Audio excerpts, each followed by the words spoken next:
I thank the Speaker, and I thank the gentleman from South Carolina for the time. Mr. Speaker, ISIS is at war with the United States. The question is America at war with ISIS?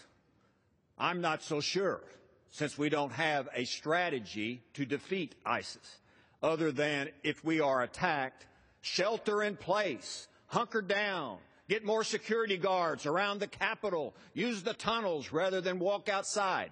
That's what we were told after the Paris attacks, Mr. Speaker. This legislation is really simple. It has with its core the idea to protect American citizens. It has nothing to do with refugees, as far as being whether we accept refugees. The country accepts refugees. We always have. That's clear.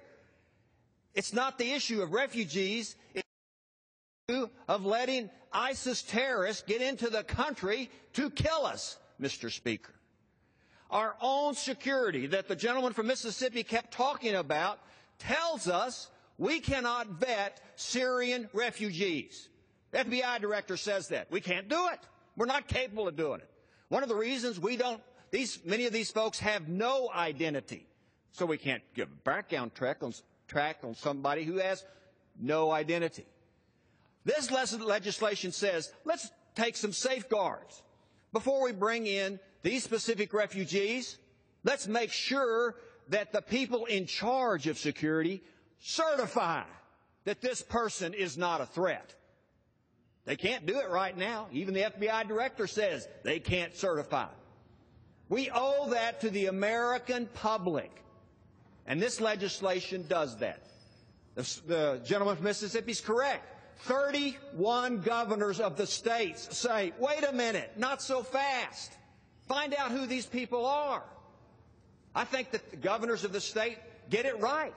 They ought to have the ability, I think, to decide whether people should come to their state or not, only after a security check. So this legislation is a step to protect America. One of the things we're supposed to do. And the legislation is coming up quickly. Why? Because it's an immediate threat. You got refugees being bombed over in Syria.